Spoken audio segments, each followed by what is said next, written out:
Well, good afternoon, everyone.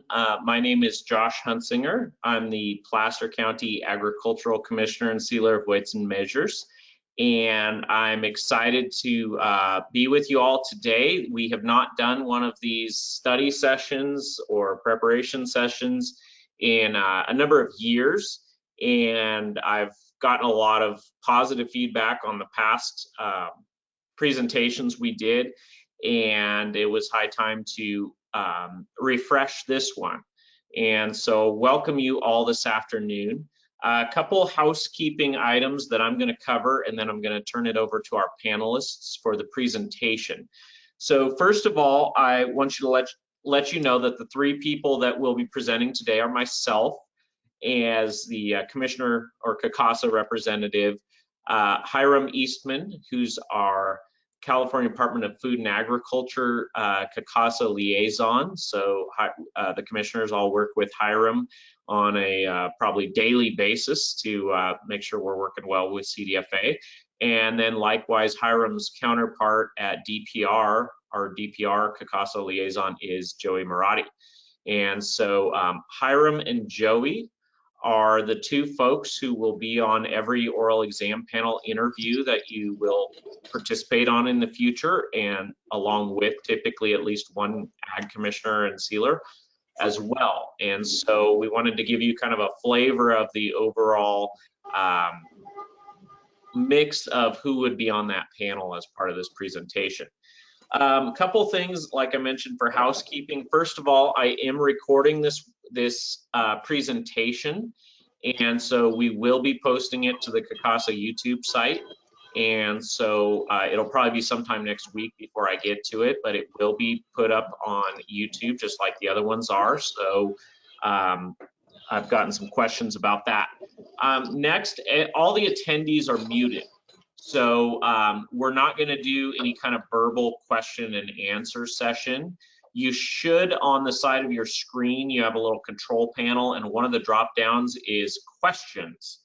And so if you have a question, type it in at any point during the presentation, and then after the presentation is over, we're going to do a Q&A session where I will reread your question for the entire audience. And then the three presenters, myself included, will do our best to answer your question at the end of the presentation after all of the slides are gone through. So feel free to ask questions, type them into that question box, and then we'll get to them that way. Beyond that, I think it's just, I want to thank everybody. We had, I think, 195 people registered for this, which is a record. I don't think we broke 100 on any of the previous sessions, so that's really awesome.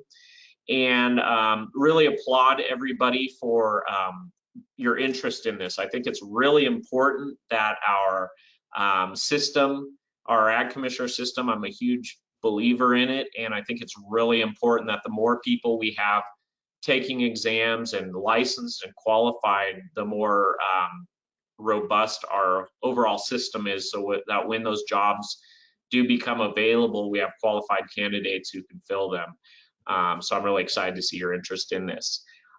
With that, my final disclaimer will be that these sessions are not intended to give you, and I do want to do some of these sessions in the future, probably unclaimed gas tax and some updates to the unclaimed gas tax issue will be our next one of these study sessions. I don't have a date for it yet, but be looking for that. With all of these sessions, and if you've watched any of the past ones on YouTube, make it very clear. This is not to give you answers to specific exam questions.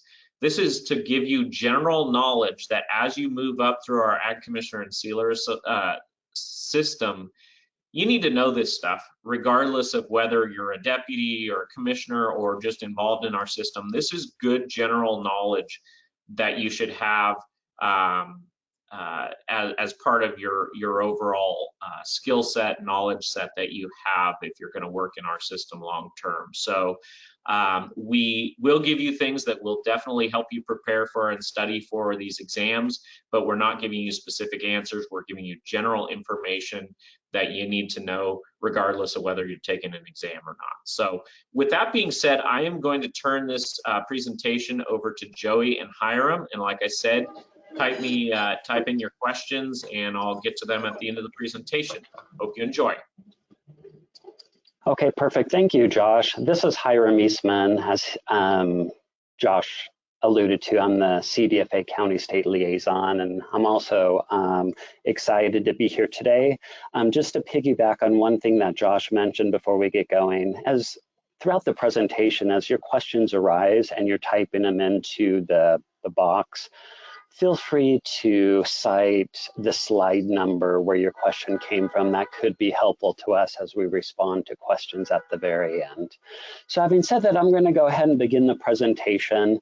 The very first few slides of our presentation are going to describe why we go through this licensing process and some of the basic procedural aspects of taking these exams. So to start off with, one question is, why are these licenses even required? Why do you take these exams in order to receive a license?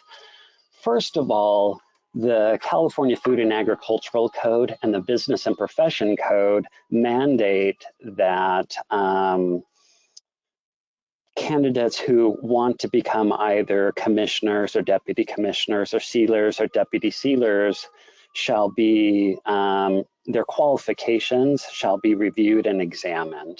And so as a result, there is a mandate that those candidates who want to take on those important positions within our county offices are deemed qualified. And so that is the reason why these licensing exams exist. Another reason why they exist is, frankly, we want all of our county staff, all of you, to have a good knowledge and expertise and be qualified to do the work that's so important that you do at the county level. I think, although I might be preaching to the choir here, California in many aspects is an urban state with some very large urban centers. However, many people out there just do not realize the importance of agriculture in California and the fact that California is the largest agricultural state from a value standpoint. And we produce so many important agricultural commodities. So as a result, agriculture is a very vital part of our economy, a very vital part of our food supply, not just here in California, but across the nation and also across the globe, because we do export a lot of products. And so we want to make sure our staff that support and protect our agriculture are qualified. And then third, another reason why we do want to hold licensing exams is we want statewide consistency, in the sense that we want our candidates that work in the different county offices to have a certain standard of knowledge and expertise that is based on, frankly, statewide standards. And so as a result, we want to make sure that there's consistent qualifications around the state. And so those are the main reasons why licenses are required. As we move to the next slide, what we will see is that the licensing process is broken up into a couple different stages or procedural steps. So as you may be aware, the first step to obtain any of these 4 licenses, and by 4 licenses, we're talking about either the deputy or the commissioner sealer licenses, are a written exam. And there's, generally speaking, there are multiple choice questions. And these questions will test a candidate's general knowledge about certain job proficiencies and supervision principles and budgeting and political acumen and other things of that nature. Another aspect of written exams is an essay question. The first time a candidate will take a deputy exam, they also will take a written essay exam where they write 3 essays. And the whole point of the essays are to determine whether a candidate is able to write in a manner that has some proper structure and grammar and has what would make grammatical sense. Can they, in the written word, describe certain concepts? Although currently this is done on paper and pencil form, it technically does show us what your penmanship is, although that's not one of the key aspects. And probably in the future, we will be transitioning to doing that more on a computer rather than pencil and paper. But for right now, that is the medium with which we do essay questions. And then finally, once you get past the written portion of it, you get into what is the oral examination or the oral interview. And that's the second stage in obtaining any of these 4 licenses. And the oral interviews or exams are designed to test whether a candidate is able to verbally respond to some problems or scenarios and express that knowledge in a verbal way. And an oral interview, just so you're aware, is something that is very much part of the state system. And some of us, myself included, have gone through this exact same process of an oral examination. So all of us that will be on an oral exam panel have been on the other side of the table doing the same thing. And so it's not just something that's unique to our candidates seeking to obtain licenses. Okay, good. So those are the exam stages. And then as we move on to the next slide, you will sort of get a sense of what will be expected. So typically with an oral exam, you'll be given a scheduled time, you will show up, and there'll be a receptionist in a county office where you'll be taking the exam who will receive you and escort you through the process. Once your time arrives, the receptionist will take you into a room where you're given preparation time. And all candidates are allotted 30 minutes to prepare responses to the questions that they will be responding to in the oral exam itself. The key thing to note is you have 30 minutes to come up with responses to all 4 questions. So you just want to be careful to use your time wisely. Additionally, you're not permitted to use any sort of materials in your preparation time. So there's no cell phones, no purses, no outside materials. All of those things should be left in your car. Finally, the next step rather is once you're given 30 minutes to prepare, you will be ushered into the room where you'll take the actual oral exam. And as Josh alluded to up front, generally speaking, the oral exam panel will consist of 3 people, a CDFA representative, which is generally the county state liaison, who is currently me, a representative from DPR, the Department of Pesticide Regulation, usually the county state liaison for DPR, who is Joe Marotti at this time. And then generally speaking, we will always have a commissioner sealer, generally of a county that is outside of the area where you work and will be testing, somebody who has the expertise of being in that position without having the knowledge of who you are or what you do. And once you start the oral exam, before it begins, generally the panel chair, which tends to be the CDFA County State Liaison, will provide the background rules, describe the process, and will usher you through the questions and answering those. So that, for all purposes, is generally how the oral exam process begins, how it begins and ends. Generally speaking, we do record the interviews for review purposes, and there's a clock in there, and we try and alert you the best we can to your time limitations and how to go through the process. So having said that, that is in general terms the reason why we have the exams and how the exams work. And then now what's going to happen is we're going to transition to Joey, who's going to describe a little bit more about the actual interviewing itself. Thank you, Hiram. This is Joe Marotti. I work with DPR. I serve as the County State Liaison. I appreciate the opportunity to be with you today to help provide some suggestions on what we put together to help you prepare for exams in the future. I just wanted to point out that every person's unique, so these are just suggestions for you. You need to find the best way that works for you to prepare for tests, and I hope that you'll find our suggestions today useful. So our first talk in the next few slides is about interviewing. Basically, there's 2 types of interviews. There's licensing versus hiring. And the hiring interviews, typically they're very competitive in nature. Basically, people are trying to find the best qualified person to fill the job at hand.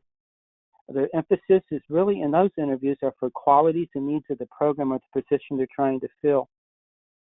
When you look at hiring interviews, especially at the state, they're going to have a this duty statement, but they're also going to have other items such as desirable qualifications that may include teamwork and organization, or some type of job competency that's really important for them to have to do the job successfully, meaning problem solving, customer service, technical skills. And those are all considered part of the hiring process when they're looking at all the qualifications and other skills and abilities. So in a hiring interview, their main goal is to find the best person for that position. It's extremely competitive. The questions may be personalized, and the attributes of the person who may get the job is highly considered when they're fulfilling the position. Now with licensing interviews, it's a whole different set of characteristics. Basically, our goal is once you meet the qualifications to get into the oral exam that Hiram just shared, and you've gotten the licenses that you need, and you've done the training, and you've passed the written exams, our goal is to determine what your knowledge and proficiencies are, and do they meet the standard to qualify for the license that you're pursuing. They are not competitive exams. They are, all the candidates are going to be asked the same set of questions. And because of that, it's really important to note that when we do ask these questions, that you don't share or discuss the questions that are given during an interview, because we want to make sure that no one has an unfair advantage for testing later on. When we do the testing, the oral exam testing, we want to make sure that you demonstrate that you meet the goals that we have. And that goal is to make sure you have the knowledge and proficiencies to succeed in your position that you're applying for, that you have the qualifications to perform the duty of that position. Now, like I said, it's not competitive. The questions are standardized. Personal experience and attributes are not considered. So let's just talk for a moment about the candidates for commissioner. When we're doing an oral exam for those candidates, we're looking at your qualifications, including your leadership abilities, your supervisory and management skills, your ability and potential to head a county department, and how much of an understanding you have of agricultural activities and issues. And we do prefer that you have some management and field experience shared in those interviews with us. Likewise, for a deputy commissioner, we're looking for your qualifications as well when it comes to supervisory and management skills, your ability and potential as a supervisor and manager, and we want you to be well-versed in your agricultural activities, the current issues and policy enforcement procedures and actions, and also demonstrate in your exam to us that you have some supervisory and field experience. And most importantly, like it was stated before, we do want to make sure that we preserve the integrity of the system. And as Hiram mentioned before, we wanted to have consistency across the state when it comes to qualifications to make sure that everyone meets the same standard as we move forward in our process. So Hiram, would you like to take the next slide? Sure, thank you, Joey. So we'd like to now, over the next couple of slides, describe what we're looking for from a panel standpoint and some helpful hints that you should consider or not consider. So from a general standpoint, from any candidate, we want them to answer these questions from the position perspective. What we mean by that is we want you to answer questions based on the license or job that you're testing for. So if you are going to take a deputy commissioner exam, we would expect you to answer that question as a deputy commissioner would, based on the duties, responsibilities, and roles that a deputy commissioner would have. And we recognize that sometimes that can be difficult because people, before they start working in a certain position or obtain a certain position within the county, they have to obtain a license. So oftentimes you're pursuing a license for a position you haven't worked in. And we understand that. Having said that, we do need to know that you understand the roles and abilities and duties and the responsibilities of the position that you're testing for. Hence, we ask that you consider your responses based on what you're testing for. We also look for just a general knowledge of the subject matter. We're looking for someone to provide a well-rounded, detailed response to whatever question is posed of them. That's what we're looking for, that you provide enough detail so that you make us aware and know that you know what you're talking about. The third thing we look at is whether you can appropriately assess some sort of problem or issue and arrive at logical conclusions. In essence, we're looking for you to think through a problem or question given you, considering different aspects of the problem And then as you assess the different ways of this problem, what the impacts could be, the issues at hand, then you go about arriving at a conclusion about how you would respond to that and what you would do to mitigate whatever the issue is at hand. And so we're looking for a well-rounded response once again. And then the final thing that we generally look for is the ability to present answers in a concise and logical manner. And it's important that you're able to describe exactly what's on your mind in a manner that's organized, in a manner that talks through an issue and eventually arrives at a conclusion that you've supported through your answer. And those are the general things we're looking for. Over the next few slides, we're going to delve in a little bit deeper into some of the do's and don'ts as you go about trying to show to the panel these 4 things that I just outlined. And so I'm going to transition back to Joey to talk about some of the things that we're looking for. Thank you, Hiram. I'm going to share with you some positives or do's for interviews. We call them interview do's. The first item is try to be prompt. Always arrive for the interview on time. And we know that emergencies or traffic happens. Please inform us if you're having an emergency or will be late, or if you can't attend the interview. The second item is really important, is to read, reread, and understand the question. It's really important to read the question twice during the preparation time and make sure your answer addresses all parts of the question. We've noticed in the past that sometimes candidates, they read the question, see certain words of it, and they've been practicing so hard and putting so much time and energy, and they'll give us a really great answer. Unfortunately, that's not the question that was asked. And we really want to emphasize, and this is really important, to really read that question and make sure you understand what we're asking for. The third item is to use your time wisely. You only have 30 minutes, so it's really important to optimize what you know and what you don't know during that 30 minutes related to what questions you have. So use your time wisely during the preparation and the interview. Don't get stuck on areas where you just don't know the proper response. If the time is left over, you can always add additional information to any of the questions if you've left something out for an earlier question you asked. We welcome you revisiting questions if you still have time left in your 30 minutes during the interview. Another very important thing to do during an interview is to put on the proper hat. What that means is make sure you're addressing the question from the perspective of the title of the license you're applying for. If you're applying for a deputy ag commissioner license, you want to answer that question from that perspective, emphasizing your supervisory and management skills, and not what you would do if you were the biologist in charge. You know the role of the position you're testing for. So another important thing is you don't answer a commissioner or sealer question from the perspective of a deputy, or if you're taking an agricultural commissioner test, you don't want to answer or provide examples that would be from the sealers or weights and measures side. You always want to be focused on the particular position you're testing for and have your examples come from that set of examples. Another important thing during the interview is to be confident. State your answers with confidence. Look people in the eye and demonstrate that you know what you're talking about and that you have confidence in your ability to work with people. That's a very important cue to be able to make people know that you're comfortable around them and that you're able to handle that job. And speaking about cues, take cues from the panel. Believe it or not, this panel is on your side. They want you to get that license, but you have to show that you're qualified to do so. If the panel has stopped writing and it's fallen asleep, or you're off on a tangent, you're going to know. You're going to see cues from that panel to let you know that.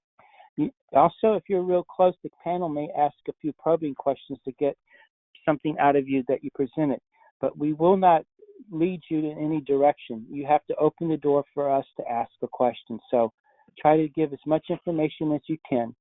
And then it's a positive thing when the panel asks you questions. So take that as a positive thing. Then you have an opportunity to follow up with anything you've shared from that point.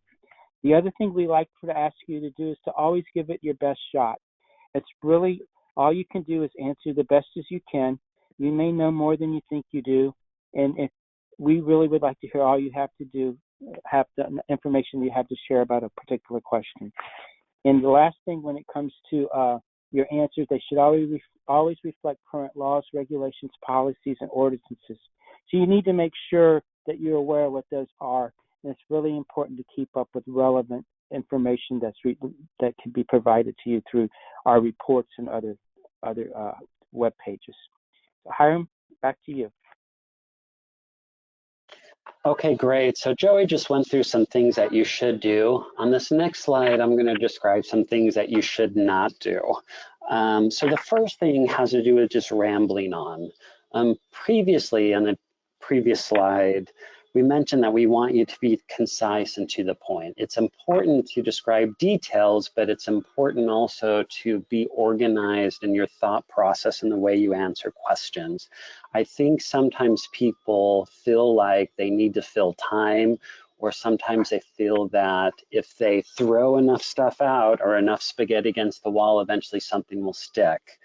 And that's really not a good way to go about it. I think also rambling gets into a problem that Joey just mentioned on the previous slide related to using your time wisely. In our experience, time really isn't, the key that lets you know whether you've passed or failed the exam. It's the content of your answer. For example, we've had people who take all 30 minutes and pass the exam. And then on the other hand, we have people who take all 30 minutes and then don't pass the exam. They filled the time, but not with the stuff that we wanted to hear. On the flip side, we've had people take all of 18, 19 minutes and that was it. And they were able to pass because they were concise, direct, and were able to hit on all the key points. And then we've had other people who take 17, 18, 19 minutes and they fail because they didn't say enough. So time, although you're given 30 minutes and you want to use it wisely, it's important to get at the heart of the question and make sure that you're concise in that fashion. A second thing that we see is don't apologize if you feel like you're not answering the questions correctly or starting the bomb or something like that. The oral exam panel is there to determine if what you're saying is valid and you're covering all the content that we would expect you to hear, that we would expect to hear from a candidate. If for some reason you just do not know the answer to a question, or it's something that you just haven't been prepared for, it's okay to state that and move on. You don't need to apologize. The oral exam panel is not rating you and your self-worth as a human being. We're just there to determine whether or not you understand certain questions at hand. And so it's okay if you don't know to just say that and move on, but you don't need to apologize for anything. You're not doing anything wrong in that fashion. Also, we really don't want to hear a lot of excuses or complaining at the time of the exam. Sometimes people have concerns or issues. After the exam process is over, we do provide the ability of people to have a telephone interview with the panel, generally Joey and I, and we discuss feedback. And so that's a good time to discuss more specific things that might have occurred in the interview, but at the interview itself isn't the appropriate time to do that. Another thing is don't sell yourself short. I think Joey on the previous slide, he mentioned that you should be confident. Don't be negative about what your preparation may or may not be. Give it your best shot, and if that's good enough, great. If not, then there's always a chance to come back and do it again. Some people become negative and they sell themselves short, and other times you might be surprised if you give it your best shot. Sometimes you might actually know the content and actually be able to pass a question. And I personally have heard that various times where somebody has stated that they were surprised by a question and they didn't believe they answered it correctly when in fact they did. So don't sell yourself short. Give it a shot, be confident, and just let the results fall where they may. Another thing is don't add extraneous information. It's important to stay on topic. If you happen to know a lot of things and a lot of details about something that's tangential to the question, that's really not going to help you in passing any specific question or the exam itself. Stick to the question at hand, because that's what the panel is going to rate you on. And then, although this might be surprising, obviously you'll want to keep your language to a certain professional manner, no cursing. I don't think a further explanation is really warranted, but we do want to keep things professional there. So those are some of the big don'ts. So at this point, we've talked about some of the things you should do and you shouldn't do. And I'm going to transition now to Joey, who's going to describe a little bit of some things that we've actually seen from candidates. And we want to show describe some of the feedback that we've gotten. Hey, thanks again, Hiram. I wanted to start this slide with just saying I actually solicited feedback from commissioners that have participated in the panel from before.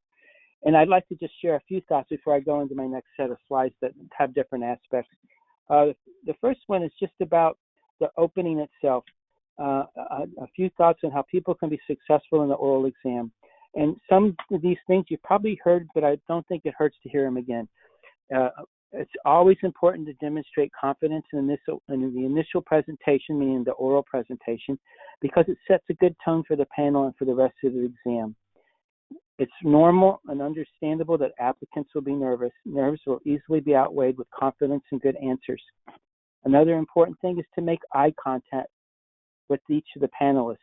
Smile and be comfortable. The panel wants you to be successful. Candidates who are successful tend to be relaxed. We all, again, understand how it is. Everyone's a little bit nervous in this situation, but managing stress is actually part of this test. And remember, again, we want you to be successful. But I also wanted to share a comment that I got from one commissioner, and this has to do about people who come to the exams but then decide they don't want to even try. Some commissioners, and I just will be honest with you, feel like it's very frustrating because you've spent your money, you've spent your time studying, and you're taking your time to get off work, and you show up, and then you decline to participate. They felt that was at least try to give your best shot, or if you aren't ready, just to call to let people know they are instead of at the last moment canceling the exam. That was a comment that we got. Another comment that we got was, nothing works better than being prepared. We're going to talk about that in a few moments in a set of slides. Obviously, people who have pride have taken a good time to study and prepare and practice. And studying is always very important. Okay, going to the next slide. Feedback when it comes to answering questions. This is something we talked about a moment ago, but pay attention to what's being asked in the question. Some people will give you a nuts and bolts answers about what we do, but what we really want is to make sure that you're preparing a response as a person who's actually seeking a license, that license that you're seeking. I guess what I'm saying is, when you're doing that deputy commissioner exam, we want you to demonstrate when you're wearing that hat what that response should be. It should be something that's related to your skills set for that particular duty, and follow up with that. Know the difference between laws and regulations. They are not the same, and you need to know the purpose of each and how they're each created and established. It's very important to know that they are related and how they are, but you need to be able to differentiate between the two. We've mentioned this again before. Cover as much as you can in a question, and don't give up if you're not able to complete an answer. Just note the points that you do know and cover as much as you can. And then when you get through with your exam, if you have an opportunity to reconsider or think about it, you're more than welcome to add additional information. Another very important part of answering a question is being able to speak so all can hear you. Sometimes people speak softly and it's very difficult to hear what they're saying. Another thing that's really important is to learn, when you're answering questions, the process about dealing with an issue. And we'll talk more about that in a moment as well. Feedback from stakeholders. Know your local stakeholders. This is really important. Your stakeholders, you have both external and internal stakeholders, and it's important to know who they are. People forget about stakeholders, including their boss, their staff, public, those they work with internally, and those who they work with externally outside of their department. It's really important to know all those people and who they are and how you work together and who you answer to and who you work with. So it's very important to know all your stakeholders.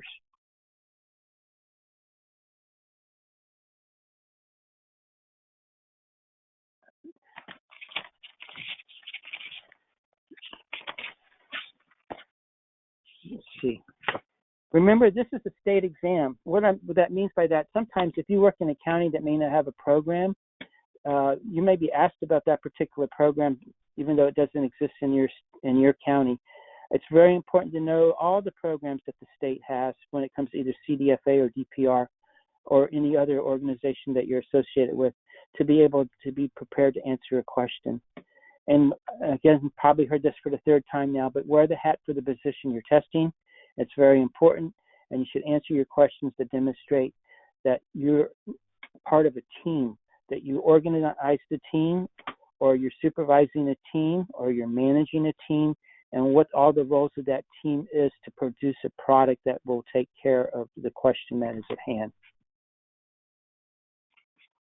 At the end of an exam, it's an opportunity for all of us to grow.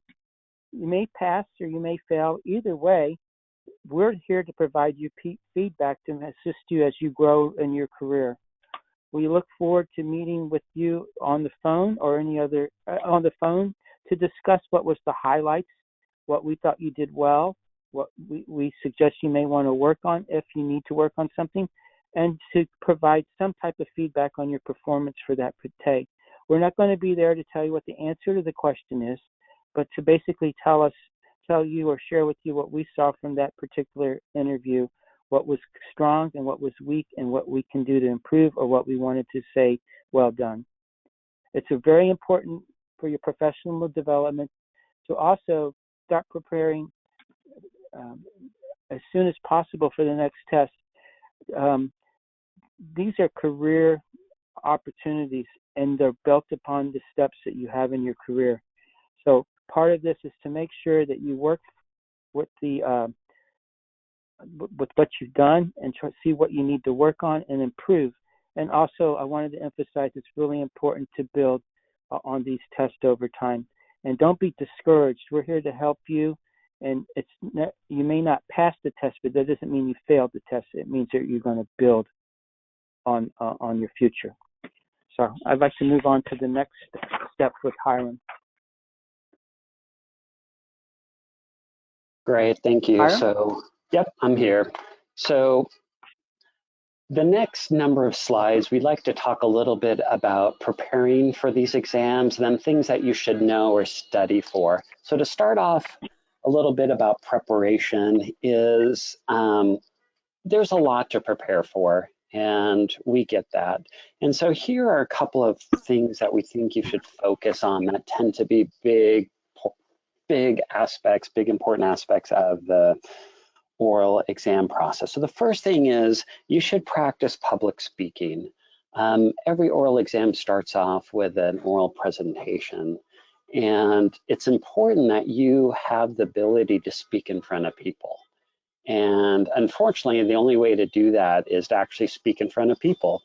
And so what we found is that generally the more that you practice speaking in front of people, the lesser the anxiety and nervousness that you feel is. So your levels of anxiety and nervousness tend to diminish the more practice you have. And although I'm not going to name names, Joey and I have seen this in front of our eyes over the last year and a half.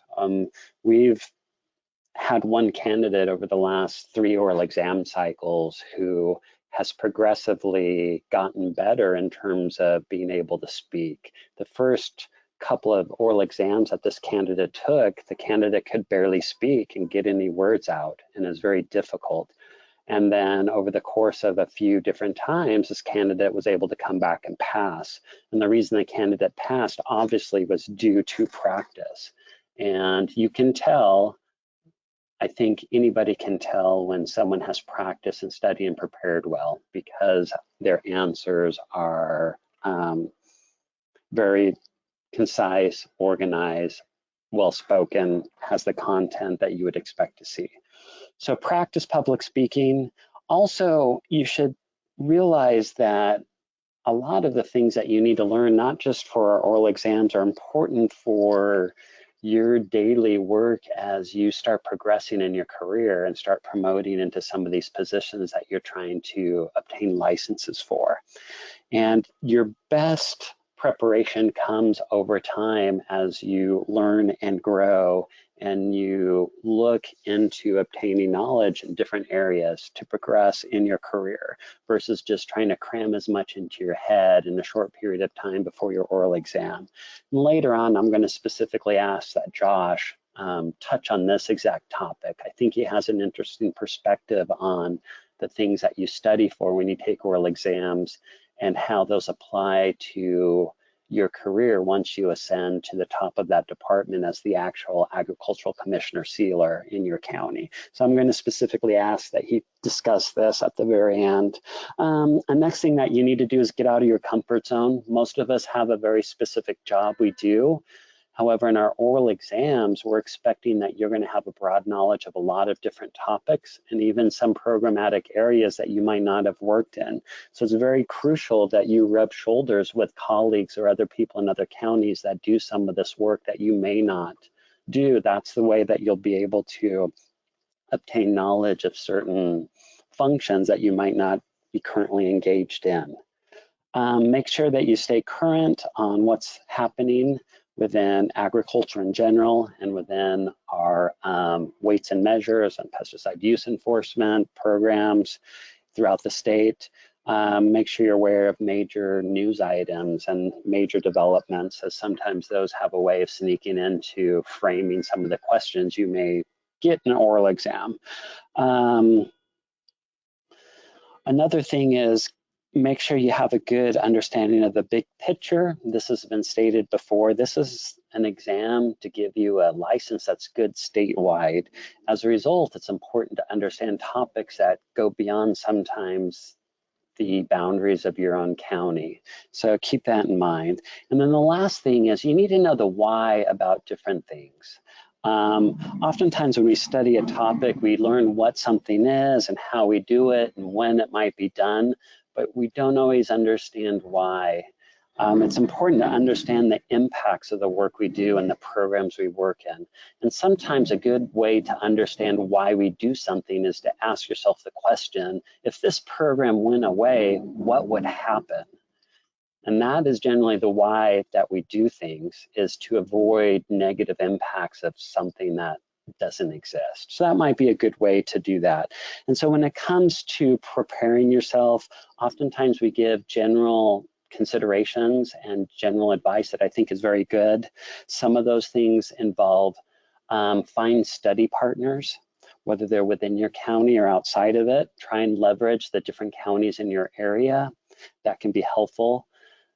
Try and befriend other fellow employees that work in other programs or that are up the organizational chart from you, maybe a deputy or your supervisor, to ask him or her what are some of the things that are important, what are the things that he or she deal with. Those are the things that you need to know. And so also it can be important to maybe become a member of CACASA or to just seek other resources, other people, because so many people have gone through this process already. There's lots of people that can give you a perspective. So I would urge people to reach out to others, whether they're within your county or outside of your county, to seek support and help in terms of preparing the way. So that's a number of general preparation techniques that you can use. Now what we're going to do is talk a little bit about some of the things that you should study or know. General topics and principles to be aware of. So the first big thing that you should know on the next slide has to do with your county partners.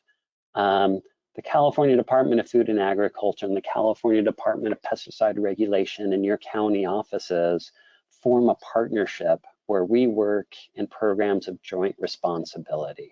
As a result, it's crucial that you know things about who your partners are. For example, it's important to understand the organization of how CDFA or DPR, how they're organized, how they're structured, how they work with the counties. It's important to understand the main things that those two departments are trying to do in this world, what work we do. It's important to understand the county relationship to the state programs that we run, whether they be CDFA programs or DPR programs. Some ways you can get at that is understanding how our contracts are established, how some of our MRUs are designed. Some of these mutual agreements and memorandums of understandings and programmatic work are ways to understand the relationship and partnership that we do have. It's important to understand why the programs exist and what would happen if they went away, as I described before. Why do we want to promote agriculture, protect the public and consumers, protect the ag industry? What is the purpose of that? Why is that so important? You need to have a sense or flavor of why we do what we do. Another thing to know is the actual organization, not only of your county, but that of CACASA. CACASA serves as the official organization of the county agricultural commissioners and sealers in each of the counties here in California. It's important that you understand how CACASA functions and how it's organized and made up. And I think Josh, at the end, this might be another topic that he can touch on as well, is the importance of understanding how CACASA work and how that applies to him and how he runs his own county offices. And then finally, Joey mentioned this a little bit earlier, it's important to know who your stakeholders are, both within and outside of the county, not only at a state, but at a federal level as well. And also within your industry, there's industry groups, there's the Farm Bureau, there's a lot of different people out there who you will touch. And so it's important for you to know who they are. So having said that, that's some of the partnership understanding. On the next slide, Joey's going to pick up on some other things that we should know. Thank you, Hiram. First one, authorities, it goes back to the position perspective that we talked about earlier. Understand what is required for your position. There is a list of powers and duties that are granted to ag commissioners and to sealers, both in the Food and Agricultural Code and the Business Professions Code, depending on which position you're testing for, that you should understand what those powers and duties and responsibilities are. Really important to know what the job is about and what is required for you to do that particular job. So please take a look at those online and get familiar with them. Another site that you can go to look for laws, regulations, and ordinances is for laws, definitely want to go to the State Assembly and Senate sites. They have good direction on what the process is for legislation. Our OAL site will help you with the regulations, and your county ordinances, obviously you need to go and look for county a procedure to talk about what the differences is for an ordinance versus a regulation or a law. We have legislative and regulatory processes. Obviously, they're not the same. We need to be able to differentiate what those are. But when it comes to my department and at DPR and CDFA, we do have rulemaking and legislative updates that are available to help you understand what the particular current things that are being considered, and then you can use that to help as a discussion item when you're talking on the exam about particular items when it comes to ledge or regs. It's important to know the county authority to enforce Food and Ag Code. It's granted by the Food and Ag Code. It's also granted by the Business Professions Code. So if you're a weights and measures person, you want to understand what those authorities are and what sections of law give you that. It's important to know how guidelines get into the NIST handbooks, and that authority is also given through the NIST handbooks, and it's through the secretary to designate which responsibilities are granted at the local level. I think it's really important to understand also that the processes for fine and civil penalties when it comes to pesticide use enforcement, structural pest control, and weights and measures programs. There are charts that help you determine what the level of the fine should be, and also what the process is when it comes to civil penalties.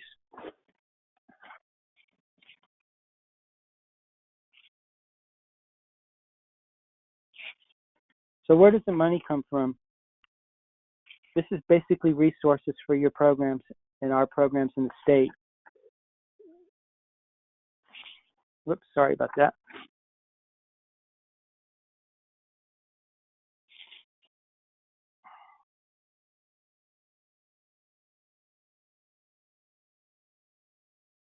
Here we go. Thank you. Unclaimed gas tanks. There's actually a very nice training video on this that was done in April 2016, and I'm sure that Josh will be updating it shortly. But it talks about unclaimed gas tax and annual financial statements, and it would be very useful for you to see and learn more about that particular item. It talks about the annual financial statements and also the different type categories of funding when it comes to the programs for CDFA and how you're reimbursed for those programs. We also have pesticide mill fees. There's online, there's a thing about the disbursement of residual mill assessment funds to enhance local pesticide programs. And also on our webpage, it talks about the pesticide mill when it comes to section 6390 through section 6396. You'd like to be familiar with that. That talks about how money is appropriated to the counties from the DPR fund to the counties. It's really important to understand that. Also, money can also come from federal grants in the general fund that are passed through CDFA typically. It would be important for you to know which CDFA programs utilize those grants and funds and see how they're obtained for your and put to use.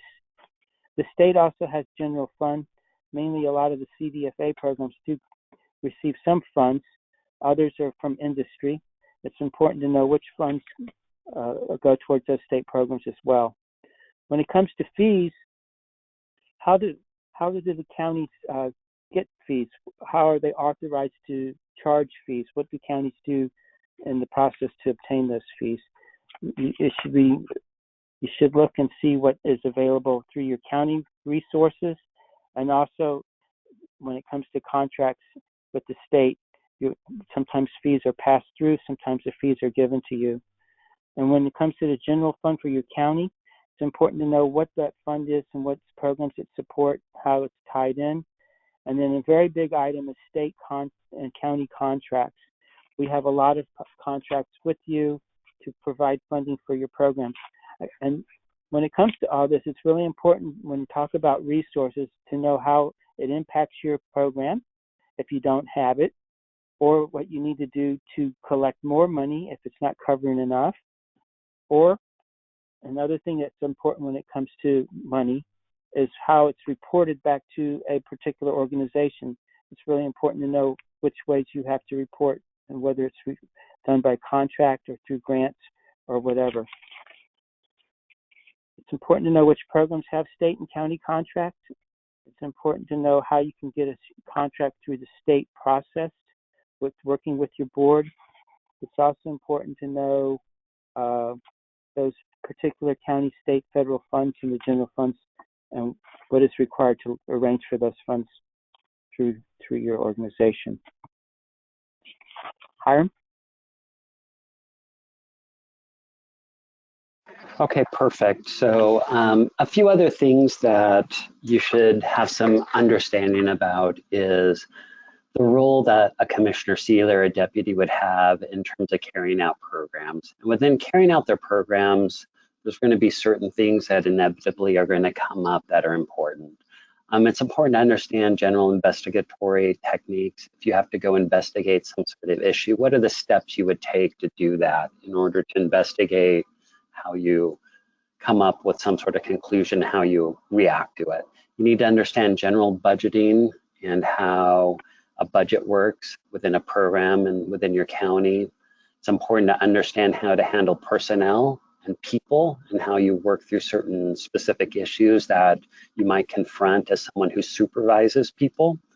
Communication is always key about the different ways you do communicate, how you communicate, and with whom you communicate. You need to keep those all in mind. Joey just talked a lot about where money comes from and the different sources. You need to understand the mechanisms by which you obtain those resources and funding and how they're allocated.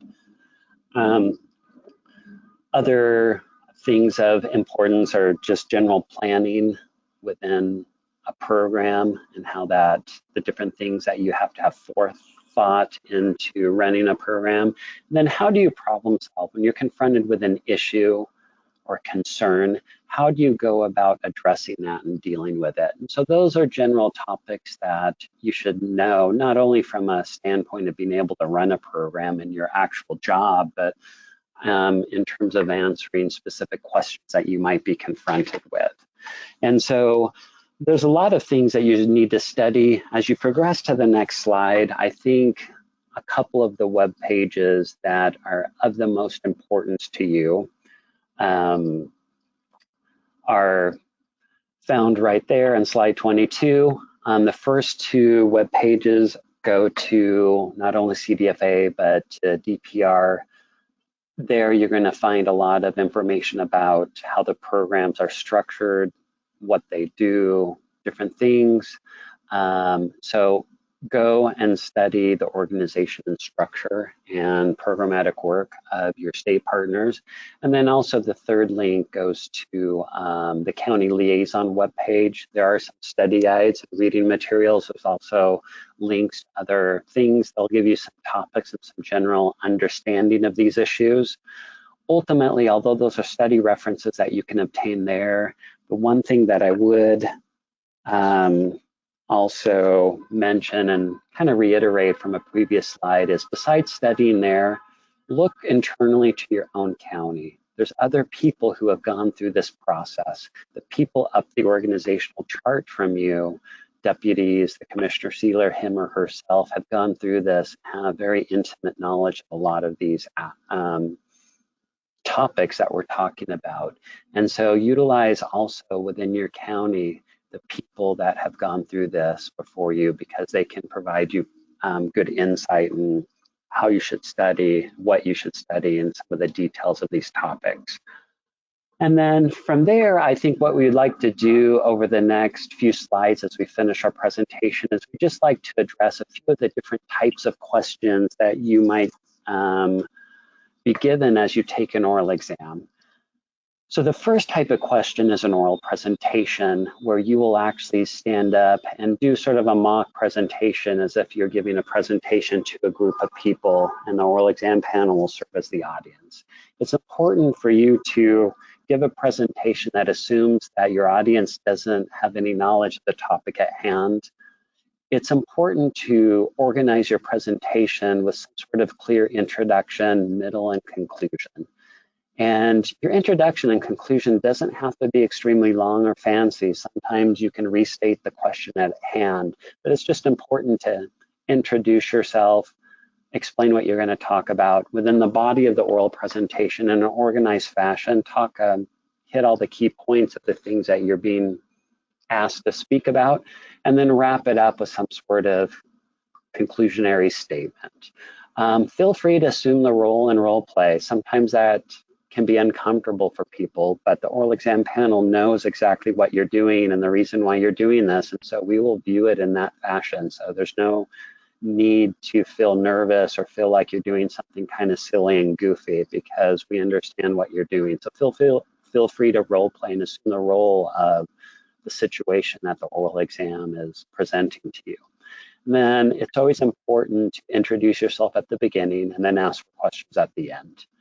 And that's the general main key points of the oral presentation. After that, you'll receive, or you'll be given 3 other questions generally to answer that fall under a few different categories. And so I'm going to transition back to Joey over the next few slides to discuss some of the other types of questions you might be presented with. Thank you, Hiram. The second type of question that you might get is something that requires you just basically to have knowledge of or memorize a particular process. These allow you to share whether or not you know a subject area in detail. If it's a process such as a civil penalty process, or how legislation is made, or how rulemaking goes, or how mill fees are determined, what we're looking for is someone who can go from beginning to end and tell us what that process is, highlighting the most important steps that cover it from beginning to end. It's basically, we were trying to make sure that you show it in a logical fashion, you know the process itself, And what we suggest when you're doing that is to make some kind of outline or prepare a bullet list to help you get from beginning to end so you can demonstrate with that. And sometimes these types of questions may be part of a bigger set of questions to show that you know something about civil penalties, something to consider with civil penalties, or it might be something when it comes to what is the legislative process, talk about some legislation that was currently being considered at CDFA or DPR. It could be a combination of things, even when it comes to rulemaking or something like that. But the most important thing is when it comes to memorized knowledge is you understand from beginning to end what that process is, and you can be able to share that with us. The last type of question has to do with scenarios. Scenarios are basically something's happened. What are you going to do about it? It's a process type question, obviously, and it's used in dealing with any type of issue. And usually you got to work your way through a scenario. And what we would like to see you do is what kind of knowledge you have to handle that situation and what type of judgment calls you're going to make as you consider what needs to be done. Some people find it very useful to create and outline their legal authorities, the short-term response, the long-term response, resources available and needed, and what you need to communicate. So we created a little thing called Spiral to help demonstrate that with this scenario. And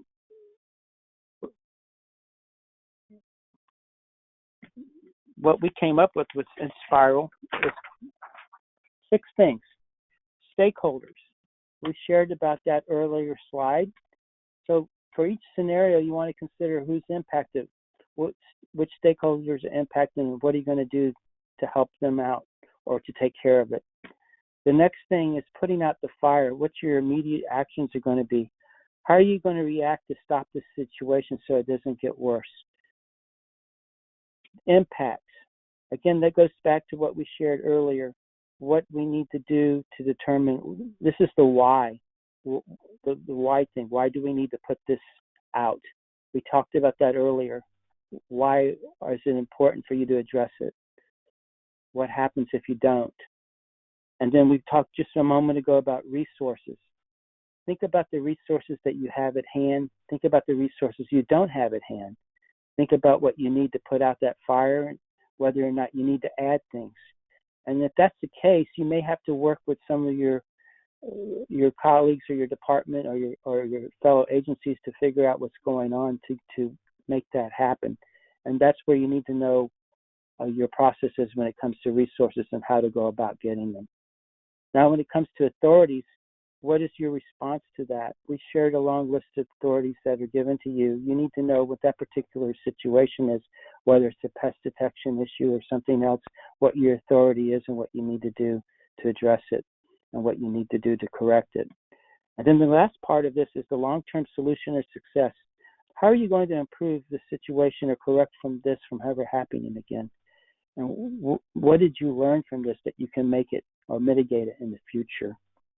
And this is a very important thing that's not on here, but if you have come up with some mitigation or correction or long-term solutions, it's really important for you to assess how successful those are, to determine how effective they are, and to be able to share that your proposed solution was successful or not based on reevaluating the mitigation you put at hand. And just like I started to say before, for your future in exams, you need to evaluate what you can do. This is the closing. What you can do when it comes to what you're testing, what you can do to improve your opportunities for success in the next time after you complete an exam as well. So, with that stated, I hope you found this helpful. We're ready to take any questions. At the end of this presentation, you'll see both Hiram and I's contact information. We're available to assist you in any way possible, and we look forward to taking your questions at this time. Thank you. Thank you so much, Joey and Hiram. This was a really good, thorough presentation. We have a number of good questions that I'm going to get to, and so if you have questions, now's the time to type them in. I'm going to go through them in the order I received them. I think some of them we may have answered as the presentation went along.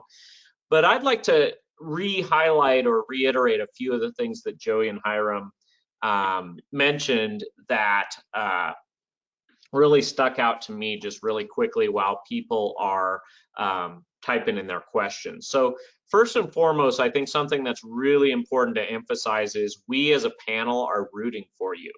I know there was the bad old days, and you've probably all heard the stories about, oh, those guys on the panel are just looking for an excuse to do whatever, flunk you.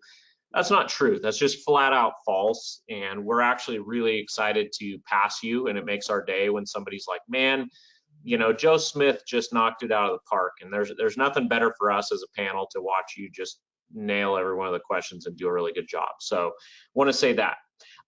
Secondly, and this is a huge issue, is really understand the significance of the issue or scenario. Don't just solve the problem, but understand the larger, bigger picture issue.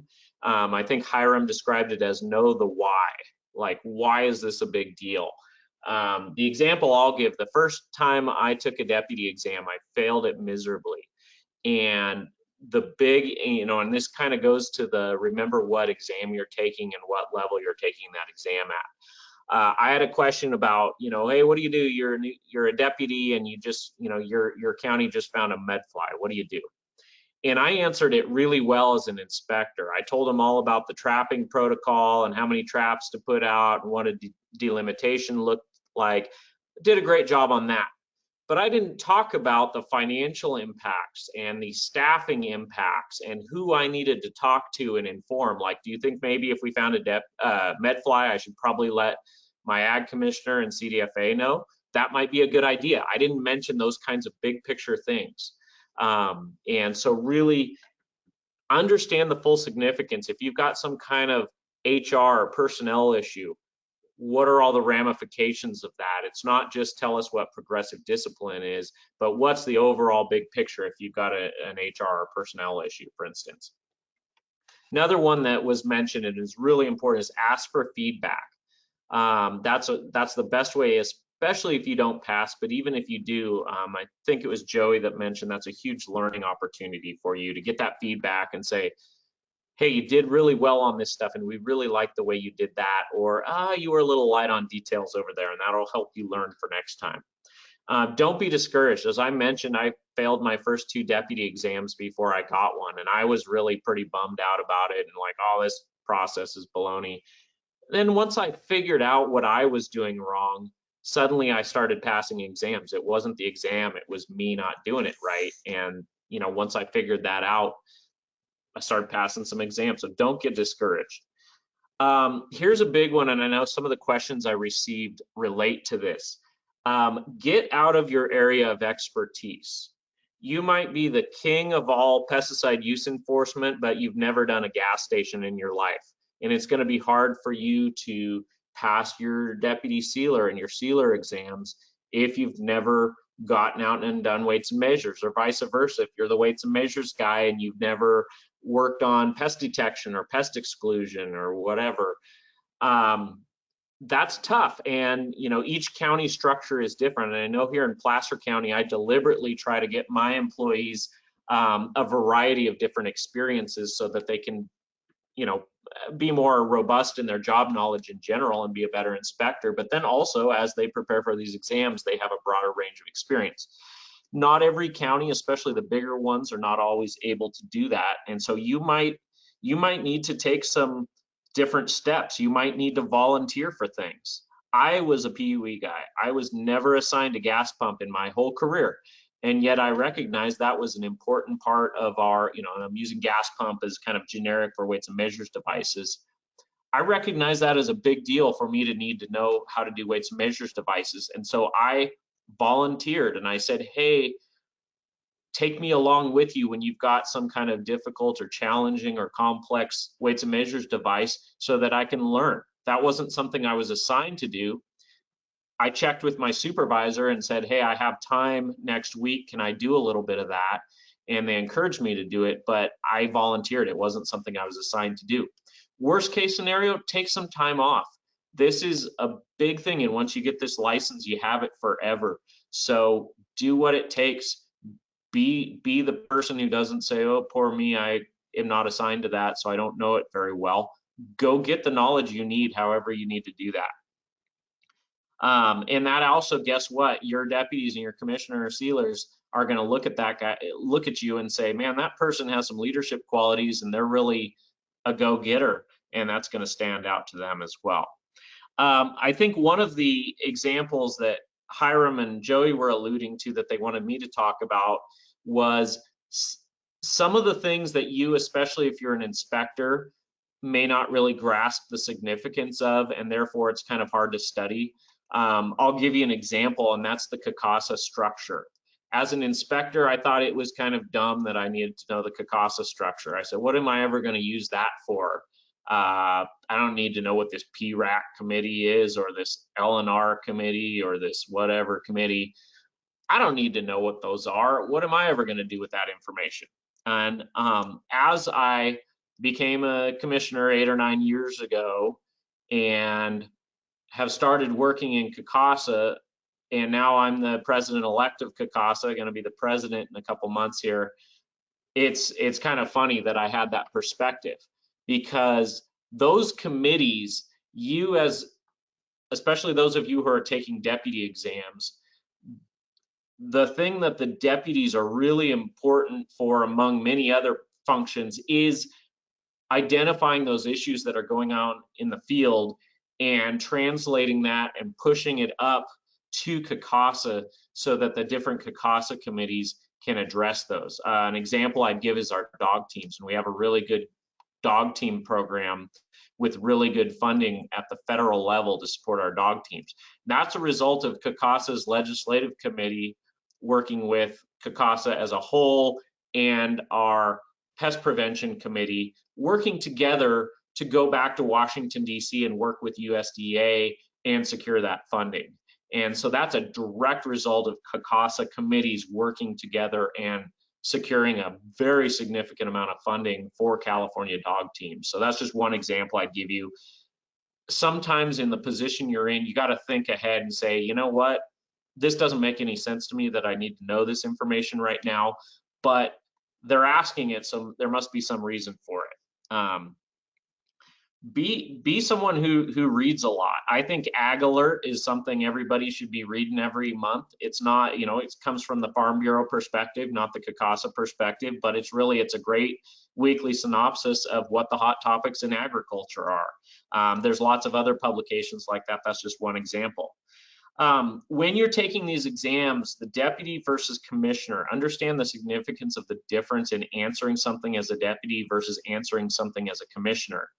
A great example would be, if you're the deputy, you're not going directly to the Board of Supervisors. That would be very unusual and usually quite upsetting to your boss if you go directly to the Board of Supervisors as a deputy without clearing it with your commissioner first.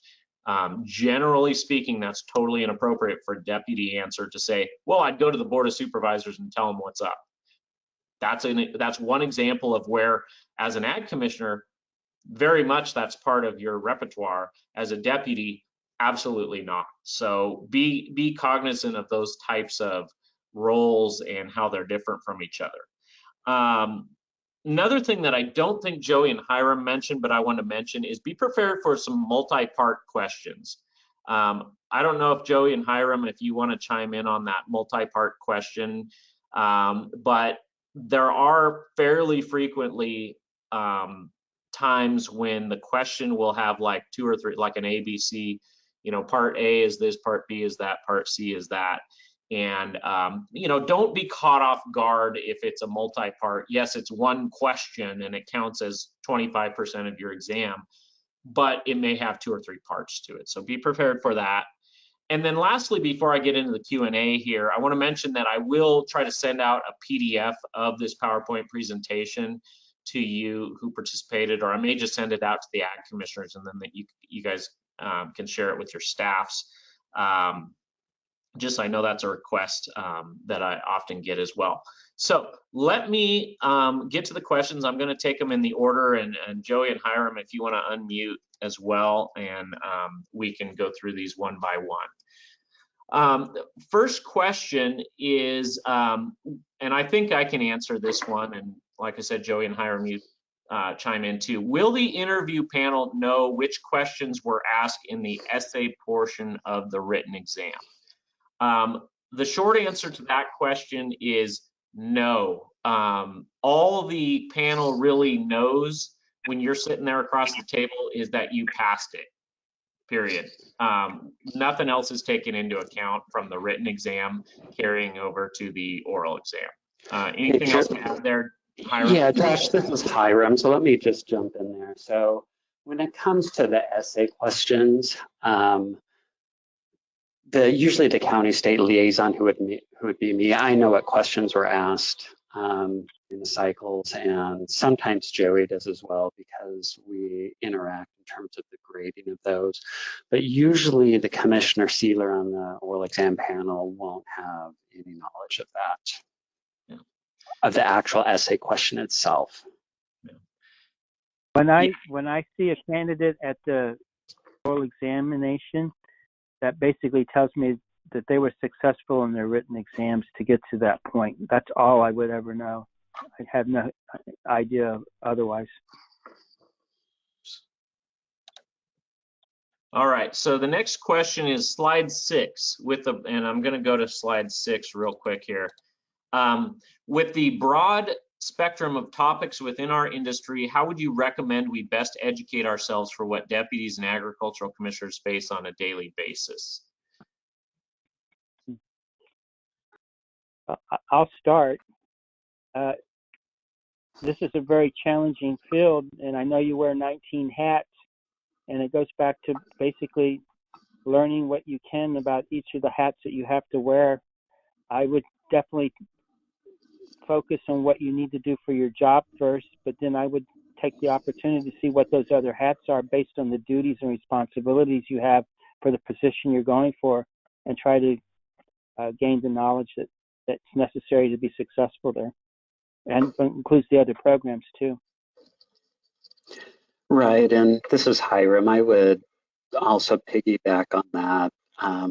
The importance of understanding what some of those roles are is by asking the people within your county, hey, you know, I know you're the deputy commissioner, you're a deputy over PUE, or you're deputy over standardization.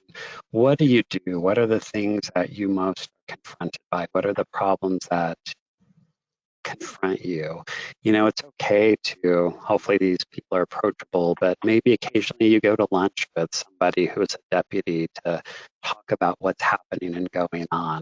Because we do have a lot of lists of study materials and things to look at, but sometimes your best information comes from people within your county or neighboring counties who are doing the job that you want to interview for because they're living it.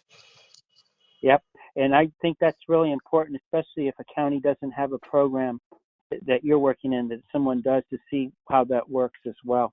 And when we got feedback from the commissioners in this is one of the biggest things, is talk with other people, like Hiram said, from that are outside your county to get other perspectives to help you understand what's going on. Yeah, and this I think goes to the next question as well, but I'll just say that, let me read the next question and then I'll answer this. I think it's kind of from the same person. So in slide 8, let me go to slide 8 here. How detailed are the questions given to us? Is their background provided per question? Are there leads? Questions can sometimes be so vague that getting to the specifics can be complicated. The lead to a person going down the wrong angle with their answers. Oh, that lead with person going down the wrong angle. Let me just, my opinion here would be that I disagree that the questions are vague. I think they're fairly direct. If you've talked to people who took oral exams 10 or 15 years ago, you might get a question like, what's AB 123 about? Tell us about AB 123. And they're asking about us, you know, and that's asking about an assembly bill. And if you didn't study AB 123, you're going to just completely fail that question.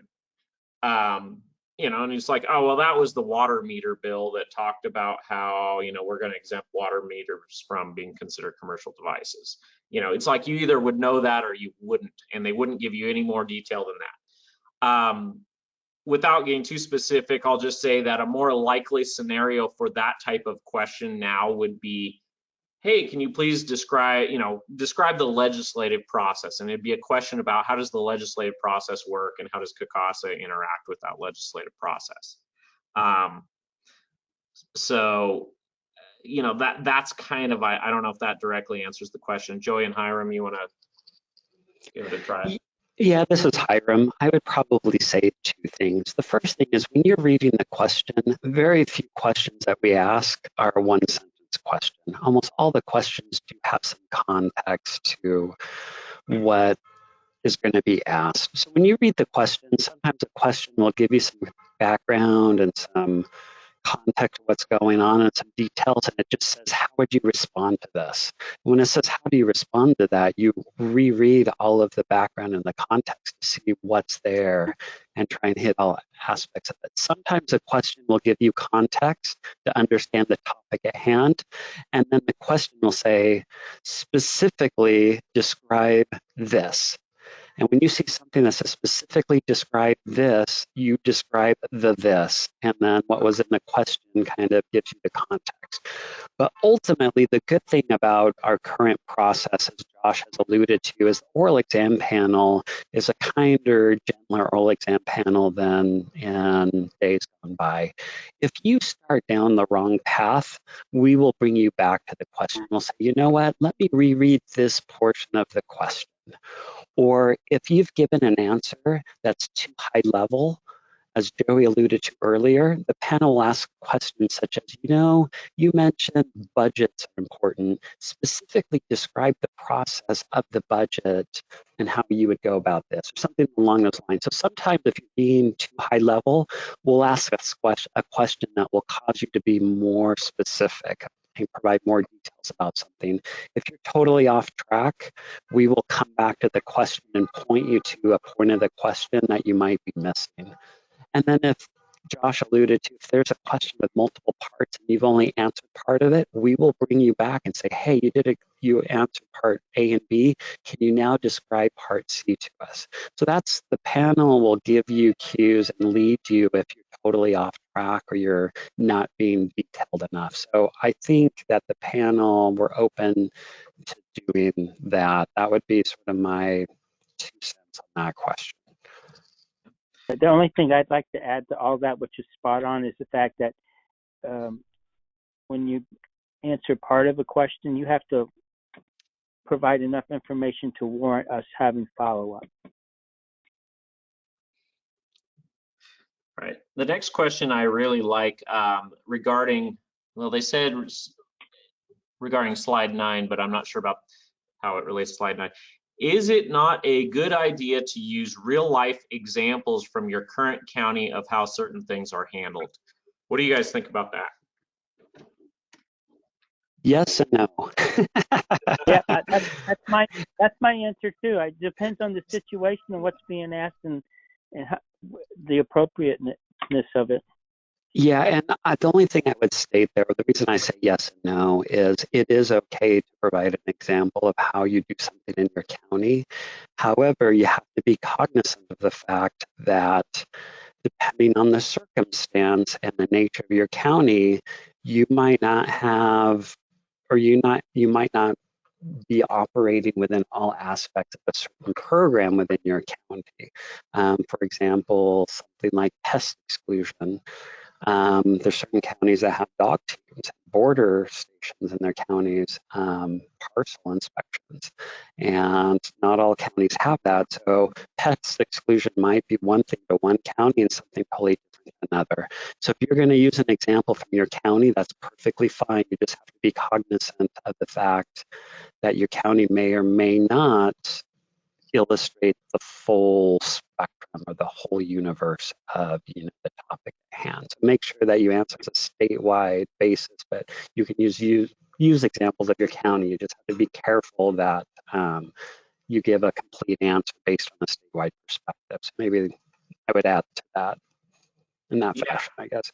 Yeah, I would just spot on, Hiram. I think the thing I would add is maybe as an example, the Board of Supervisors process. I think that's a good example of where we don't expect, I'm in Placer County and I don't know what the Board of Supervisors agenda process is in LA County. I just don't. And, the panel's not going to expect you to know what the Board of Supervisors process to get an item on the agenda is in every single county in the state. So if you can talk a little bit about your Board of Supervisors in your county, that's really good. The flip side of that would be every single county in the state and every single Board of Supervisors in the state is required to follow the Brown Act. So while each board has a different process for agendizing items, there's some certain standards that are a statewide, and a kind of a minimum standard that each county Board of Supervisors has to adhere to. So I don't know if that answers the question directly, but that'd be an example of, here's how we do things in Placer County when I have to put an item on the agenda for my Board of Supervisors. I think that kind of very specific thing, where if it's something where there's the EPO manual says do it this way, don't contradict the EPO manual and say, hey, in my county, we don't follow the EPO manual. Here's how we test gas pumps. That'd be a bad example. Yeah, that's what I was going to add to, Josh, is make sure that it's standard or procedural. Yeah.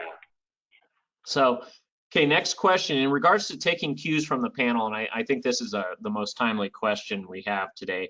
In regards to taking cues from the panel, is there a possibility of a video call for the summer exam versus just a phone call exam? That's a very good question, and I'm glad that someone brought that up. Hiram,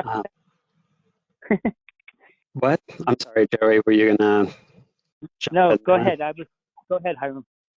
Okay.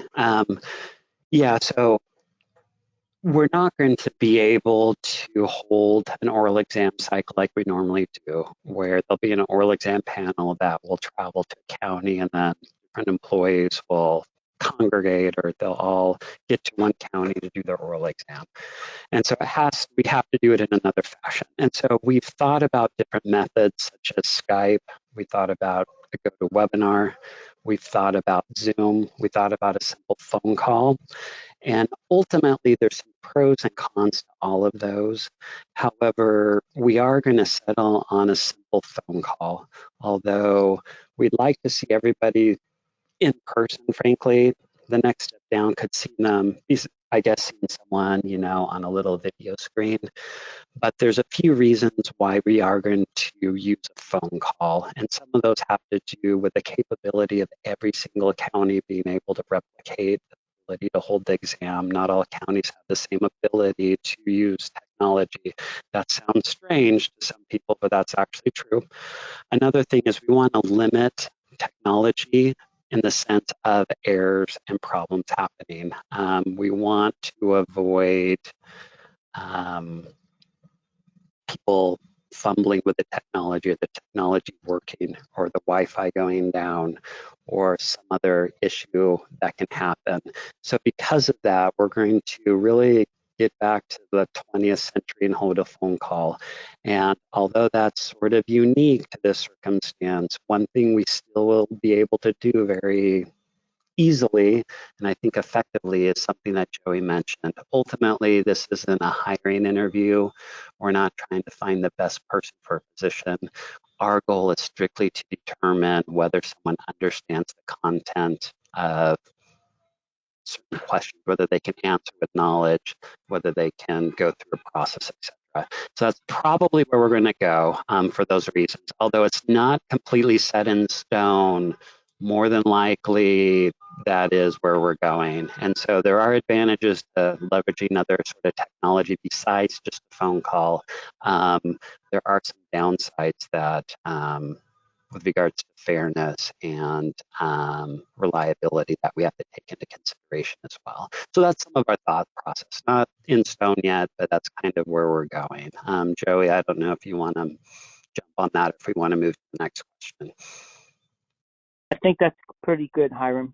We look forward to whatever way we can. We really wanted to ensure that we got around testing in as soon as possible, because we've worked very hard to try to get back on schedule, and we want to be able to provide you 2 opportunities this year for testing so you can move forward with your careers. Yep. Thank you.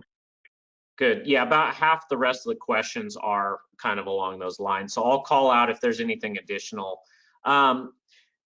Slide 15, I think I want to, speed up a little bit here so I can, let everybody get back to their day. So I'm going to try to answer the next question, which is there a way we can have training programs in which deputy candidates can go to different counties and see a day in the life of a deputy that has a county that differs greatly from the county they're currently working in? That sounds like a fantastic idea, and you as an up-and-coming leader, I would encourage you to talk to your Commissioner Sealer and also your coworkers and your associates in other counties and put something like that together. That's not something CDFA or CACASA or DPR do or put on, but sounds like a great idea, and I encourage you to take leadership opportunity to do that if you think it would be beneficial to you. And I hope all of my fellow commissioners would be excited about doing that as well. Okay. Yeah, so, okay, here's another one about phone versus video format for the next round of interviews. I think you answered that. Okay, there's another one. Okay, can I go back to slide 27? Let me see what slide 27 was. Somebody wanted to look at that one again. Okay, I'll go back and I'll just leave it there on slide 27. I understand why that. Okay, do you have dates for the oral exams yet, Hiram? We don't have specific dates because we're still working through a few things. Generally, it's probably going to be between June and August. So that's not very specific, but it's going to be over the summer. That's kind of what it's looking like right now. So I apologize. Over the next few weeks, we're hoping to get a more definite schedule together. Unfortunately, the new reality we're living in has complicated not just the oral exam cycle, but it's also complicated the work lives of the people who need to put on the oral exam cycle. So as a result, we haven't quite gotten there yet, but it's probably going to be this summer. All right, thank you. Next one, I was surprised how many poorly written multiple choice questions there were and how little they had to do with anything ensuring those taking the exam at a good knowledge or expertise over what they might do at the county level. Are there any plans to update this part of the exam in the future? No, you just got to deal with it. No, actually there are. Through CACASA, there is one committee and there's a personal standards committee within CACASA. And within that committee, there's a subgroup called the exam review subcommittee. And so we do go through the exams and we seek to update them. We're currently starting the process to update the multiple choice questions for at the deputy and the commissioner sealer level. That was started last fall. Josh has actually been very integral in that effort as well as Joey and I. It's a slow process now because unfortunately there's a lot of priorities that shifted. And so we do have plans to do that. It's just going to take a little time. Yeah, we're aware of the deficiencies in that exam, and it's just going to be a matter of time to actually get it fixed. Okay, so next question, what's the most difficult part of being an ag commissioner sealer during the COVID crisis, Josh? Well, I would say not necessarily difficult, but just I think it highlights that, as county employees, we are all quote unquote emergency workers. When you sign, there's actually some stuff in the state constitution that talks about that. And when we take those county oaths of office, when we're hired, a lot of people don't read the fine print. But all that to say, there's that cute little phrase, other duties as required or other duties as assigned. And I think kind of as you move up into a management role in the system, each county and each board of supervisors has a lot of other things that they're interested in besides pest prevention, pesticide use enforcement, and weights and measures. And so each board of supervisors is going to have a different set of priorities for their ag commissioner. Some are going to be pretty much just stick with your core regulatory responsibilities, and some are going to be way outside of that. Like, hey, you're going to be running some kind of, land use related to vineyard development, or you're going to be doing your water quality program, or you're going to be the airport administrator or the migrant housing guy. And so that ability to learn things outside of your core program as you move up through your system based on your board of supervisors priorities is that. And so with COVID, I think it's added a little, we've had to respond to it in, and I'm sure every one of your counties is responding to it in a little bit different way, as far as our staff coming into the office, our staff reducing the number of different activities they're doing out in the field.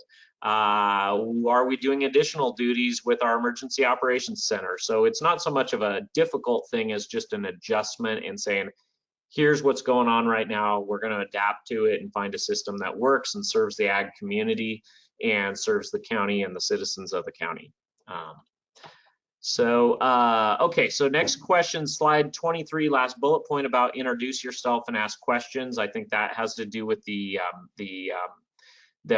first question, which is the kind of presentation question that Hiram covered. Does it pertain to asking questions to the audience or the panel after the presentation? Hiram, do you want to answer that? Yeah, so what that has to do with is just when people give presentations in general in front of an audience, usually at the end, they allow their audience to ask them as the presenter questions about anything that might be pertinent. And so that's what that refers to. So when you give your oral presentation, at the very end, after you conclude, you should ask the audience and the panel or the people who will be role-playing the audience if they have any questions for you as the presenter. And that's just the last step that most people will get to when they give an oral presentation. Most times, we as the panel will actually have questions for you. And so that just gives the chance to do that. But that's just part of the role play and one logical last conclusion type step in giving a presentation is allowing your audience to ask you questions. So that's my take if I interpreted that question correctly. Yeah, I think that's what it was, is just, the audience is the panel. That's, I think, the key thing. And so, yes, give an opportunity to ask questions. Next one, how many times can a person take an exam, and are there consequences for failing multiple times? Hiram, take that one. Or Joey, yeah, go for it. Okay, so there aren't necessarily negative consequences on you in terms of failing an exam.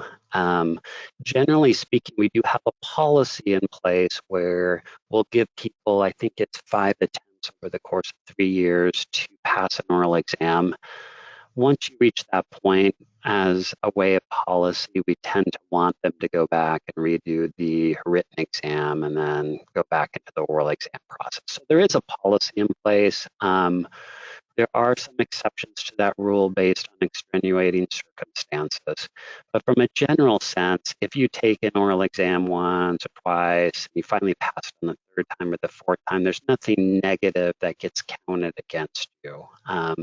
Because frankly, there's a number of people out there that claim that they passed all the exams the first time and never failed to pass one ever, but that's generally not probably true. So I would view it 2 ways. From a policy standpoint, there is a policy of passing it your 5th attempt within 3 years, although there is some discretion there based on extenuating circumstances.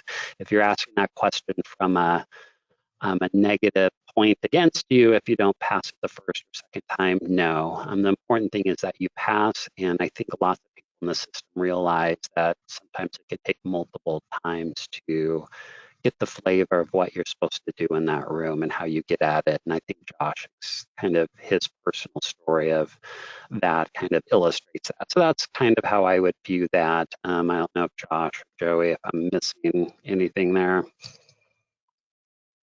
No, I think that was good. I think that's good. Yeah. Okay, so next question, besides the aforementioned DPR and CDFA websites, what are other resources which deal with current or new issues affecting agriculture? I talked about Ag Alert, and I also got a question about what is Ag Alert, how do I get Ag Alert? Ag Alert is a weekly newspaper that our California Farm Bureau publishes, and it doesn't come out every single week, but it's almost every single week. And I believe they automatically subscribe all of the ag commissioner officers or offices in the state. So your office probably gets a copy of Ag Alert. If not, swing by your local Farm Bureau office and they can give you, I don't know if they'll give you the current issue, but they'll give you tons of back issues. I would imagine most Farm Bureau offices have a whole stack of them. Otherwise, we also have a CACASA newsletter that comes out on, I believe, a quarterly basis, if not more frequently. And that's something, if your ag commissioner is not already sending that to you, ask your ag commissioner to forward you our CACASA newsletters. Those have a lot of good information. And then the two state staff on this phone call or this webinar publish a monthly report. And so if your deputy or your Commissioner Sealer are not forwarding you Joey and Hiram's monthly reports, ask your deputy or your Commissioner Sealer to forward you those emailed reports, and they are just a wealth of information on what's going on. Anything to add, Hiram? I'd like to add that on the DPR website, we do have a lot of new things that come up. It's called latest publications and information. And I think you'd find that very useful as well. Okay, I think we covered a couple of questions with that answer. I wanted to ask on the weights and measures side, is there anything from on the NIST or the organizations that oversee weights and measures that could be helpful for some people going on that side for licenses?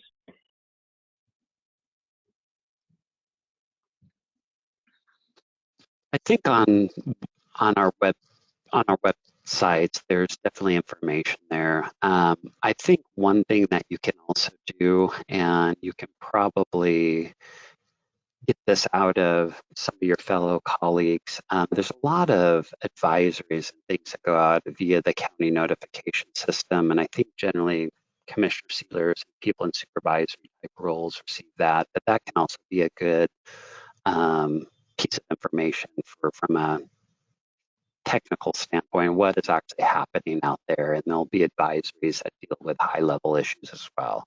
So that's another source. So it's just a question of hunting those down. Yeah. Thank you, Hiram. Okay, next question I think Hiram already covered, but I think it'd probably be good to reiterate this. Will we be given one question to prepare for and the remaining questions will be asked and answered on the spot? I think the answer is no, but Hiram, why don't you walk through the preparation time frame, what's given in the prep time frame, and then what the oral exam time frame and format is one more time.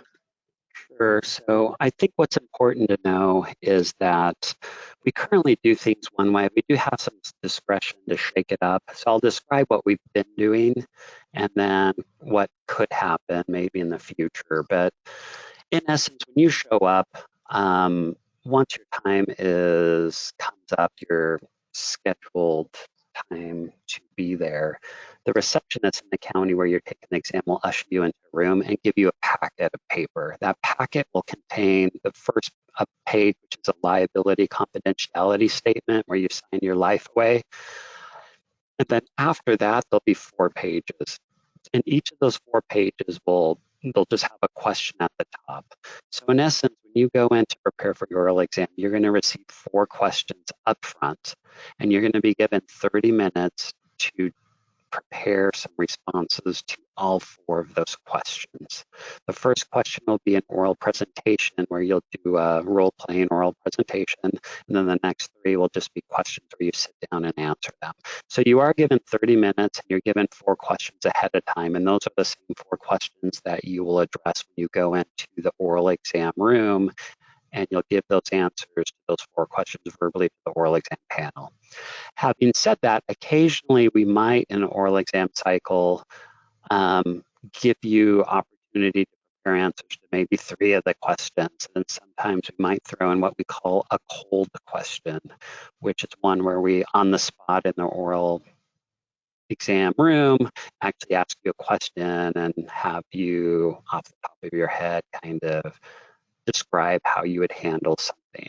And we haven't done a cold question for probably a few years. That is on the table. But for the most part, you do see the questions up front and are given time to generate responses to all 4 questions before you get into the room.